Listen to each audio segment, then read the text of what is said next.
O'Hare was a big, he called it O'Hara. Yeah. Remember? Yes. Yeah. Yeah. That was a big thing. Midway, the rejuvenation of Midway. So many things that you can't think of right now. But University at the University of Illinois, that was a tough go.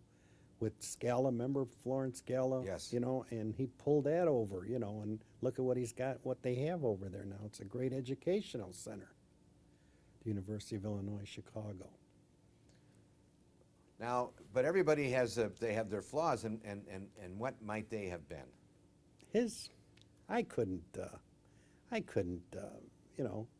maybe some people took advantage of him, that's the only thing I could see, but not many, because he was too sharp for that, but I tell you, as I told you earlier, that working for him or working with him was like getting a doctorate. He was just on top of everything.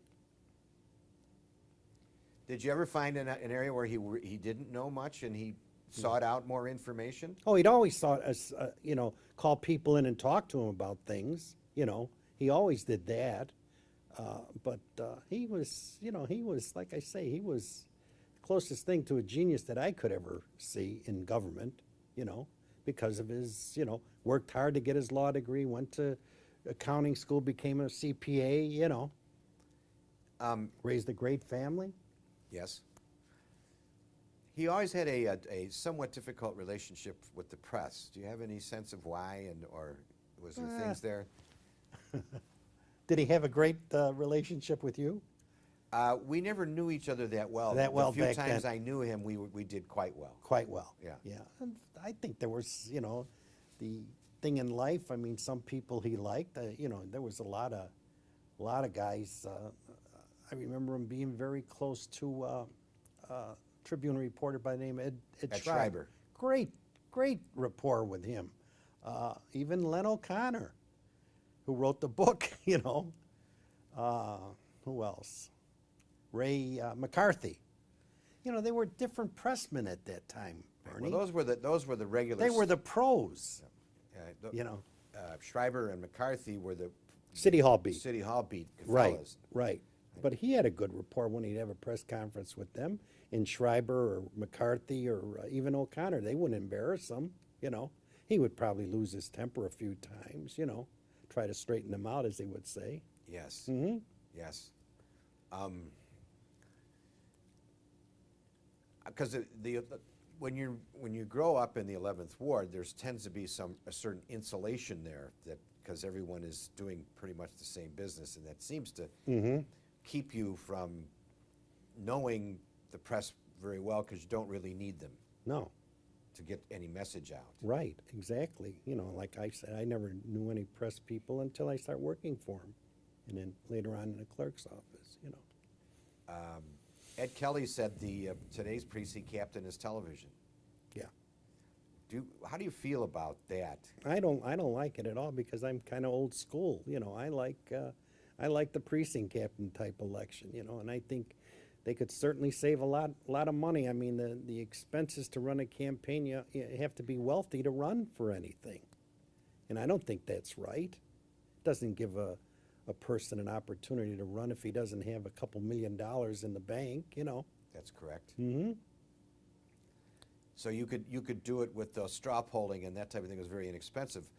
I assume that they were political workers that did the straw poll. Oh yeah, they were organization and Hamburg Club members. We had a good place to poll, and it was kind of volunteer. You'd call them up and say, "Hey, we're doing a straw poll Saturday. Would you want to participate?" Daley never put pressure on anybody, And they'd come in, and I had my group that would do the straw poll, because they were experts. I had Eddie Bedore and. Eddie Bedore? Mm-hmm. Did you talk to him? No, I haven't. I think he lives down in Springfield now. I believe you're correct. Yeah, he was the budget director. Yes. Yeah. Eddie'd work with us. Another guy that worked with us back then was Don Tomzak. Is that right? Yeah. He was a precinct captain in the 11th Ward. I haven't heard from him. Well, he's out now, they tell me. Yeah, he's in a halfway house. halfway house or something. Right. Mm-hmm. But he was originally 11th Ward precinct. Oh, absolutely, absolutely, in the Polish section of the 11th Ward. And he was one of our volunteers up at the ward office. I had about, when I was secretary, I had about 10 worker bees that would do, get stuff prepared for meetings and stuff like that, and Donnie was one of them. I see. Mm-hmm. So probably when you talked about that, like the favor file, every well-run ward had one of those. I would think so. Yes. I don't think we were the, but how else would you, when Bernie Judge would bring in his son for a job, with the precinct captain, how else would you know whether, to take care of Bernie Judge, you know what I mean?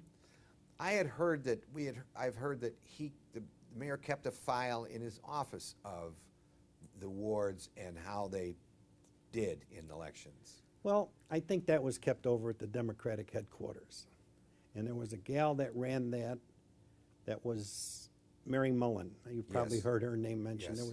There was 3 girls over at the Democratic headquarters where they would have all the precinct captains' reports, they called them, of the election in numerical sequence and wards and stuff like that. Mary Mullen, Helen McCabe, and Jerry Munson. The 3 of them worked at the, but Mary was kind of like the boss. Mary started with him when he was county clerk. I see. Mm-hmm. And they would keep like a tally sheet. They'd keep the tally sheets of the various wards. He wouldn't keep any. If you ever, I don't know if you ever had the opportunity to walk in his office when he was mayor. It's always, Positively clean with a little container with green slips that he'd make a note, and you wouldn't know where the note went. right. Mm-hmm. Those notes were important, though. Very important. Right. Mm-hmm. He also kept a little drawer that had that little card with his picture on there in the green, and he had a green pen. Yeah, Yeah. yeah. Because in one of my interviews, And I know he had the prayer, the St. Francis prayer on his desk, and he'd say that every morning, I didn't know that. Prayer to St. Francis. Do you remember right? what it was? No, I don't know. My wife, who's a very devout Catholic, would know it. Yeah. Mm-hmm. In fact, I think they recited that at his funeral. Prayer to St. Francis. Someone said that there was that the son was there for the entire time his dad was in the nativity after he died. But I think different members of the family took shifts. I think so too. It was probably when I went through. I remember when I went through, the whole family were there, and I'll never forget Billy Daley coming up to me and says, "Bob, I want to thank you for your loyalty to my dad." He said that to me. Made me feel really great, because at that time I was away from the city and stuff like that. Oh, that's right. You hadn't gone out to I had gone out to the burbs. That's right. Mm-hmm. Yeah, well, he would have remembered you And- because you're from from all the work you did, Oh, plus yeah. from when he was From a the little grocery boy. store. Yeah, Yeah. yeah. Billy was a real personable one. Richie was kind of quiet, and the girls were dolls, Eleanor and Mary Carroll. And Johnny was great. Johnny worked with me in the clerk's office for a while, Johnny Daley. I see. Mm-hmm. Well, what about Michael? Was he always the quiet guy? Quiet, ran the law firm. When he was young, was he quiet like that? I don't remember him coming into the store too much. I think he was probably getting educated at that time and going to school. Very well educated, Michael. I think Michael took over the law firm after his dad went to become mayor. Yes. Mm-hmm. Yes. He's got a fellow by the name of Jack George working with him. George? Jack George, Daley. Oh, yes, Daley and George. Used to be yes. Daley, Lynch, and Schaller. Right. Now, Go ahead. the mayor was close to Judge Lynch. Oh, very close. How explain that, if you can? Well, see, that was a little before my time, Bernie, but guys like Parker could tell you that, they were Hamburg Club members and maybe played football for the Hamburgs, and then Billy Lynch went to, Billy Lynch was, I think he may have replaced Richard J. as in the Senate in Springfield. Okay. And because they were very, very close. And then I think Daley got him appointed through his friendship with LBJ as a U.S. A judge. Right. Right. But they were close, and he lived on Billy Lynch. I remember as a kid going up to the ward office. Billy Lynch was a great orator, and he'd come up to the ward office on Saturdays and talk, you know. Billy Lynch. Is that right? Mm-hmm. You mean just talk about the politics of the day or The what? politics of the day and how important this election is, you know, and it's a precinct captain's election, as you know. They'd Yes. always use that. Now, you know this is a precinct captain's election. You got to go out there and get them votes out, you know. Who would decide who went on the palm card in the ward? Daley. He would Yeah. make that decision. Right. And then later on, Danaher and then Finley. Because all the candidates weren't on that No, that small no, card. no. Only And certain ones. We'd get the word and then bring it over to Progress Printing and get it printed. And how they got on there and as to the why and wherefore, you wouldn't know. You know, all of a sudden he's backing this guy and that guy and that guy. Mostly they were all regular Democrats back then. Right. Yeah. And then those cards, because they were very important. How did they get passed out? Through the precinct captains. And We would set up the Saturday morning meetings. They would pick up their kit, which included the palm cards and the hard cards. You know, the hard cards were the polling lists that on a primary election, blue was Democratic and red was Republican. The pencils were in there and everything. But the palm cards were in there also. I see. And then the captains knew who they were pushing. Probably the kits went out a couple of 3 weeks before election, so they have the material to work with. Right. So, I mean, it's very, very, very organized. Oh, terrifically organized. I forget what year it was. Maybe it was 55 when I first started. I was still working at the store, and Finley or Danaher called me over and he says, "Bob, you got some time now." I was just out of the service. He says, "I want you to, here's the map of the 11th Ward. Do all the precincts and count the number of Daley pictures are in the windows of these 70-some precincts." So I did that. Count the number Daley pictures that were in the windows. in the windows. You mean you would go to walk each precinct? and Walk count? each precinct. Well, I broke it up with 3 or 4 volunteers. you know, Yes. So you couldn't do it all yourself. Right.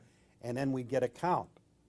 And then Danaher or Finley would call in the captain and says, "How's it going in the precinct? Them pictures getting out?" "Oh, yeah, you only got 3 pictures up there." They were, and that was all taught by Daley. That was tough. Now, did you think, did the old McDonough, McDermott, Father McDermott's brother, did he teach Daley, or, I mean, Joe McDermott, or did Daley institute these things? Do you know? I think Daley instituted them. Probably with Lynch and, I would think that. And then Danaher probably worked with him on it. They didn't work a short work week, did they? No, they didn't. They certainly, you earned your money. Yeah. I remember I started with Daley. I think Shinnick might have been getting 12 grand a year. He started me at 8 At 8. till I proved myself, and then in a couple of years I got up to the 12. This is when you were administrative assistant. Right, making 12 grand a year. And no expense account? No expense account whatsoever. I didn't even have business cards till later on. Eddie Bedore says, "You ought to have a business card when you're talking to people." Yes. But that's how they ran it.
Then, when I was there, they also brought in, you probably heard of Dave Stahl. Yes. Well, the other, I forgot to mention the other, they called it the administrative officer. There was Hardigan, myself, and then an administrative officer was first, I think, Ray Simon. Does that name come up? Yeah, he went on to be corporation counsel. Right, went on to be corporate, but he was the administrative officer to Daley. And then Bob Christensen, who designed and built the Daley Center. Okay. Bob Christensen. That's I don't right. know if he's, I don't think he's gone. I think he might be gone. Yeah. And then Dick Curry was administrative officer and corporation counsel for a while. After Simon was. After Simon, right. Mm-hmm. Okay, now, we ought to, We're done? all right, what we'll do Okay. is take a stop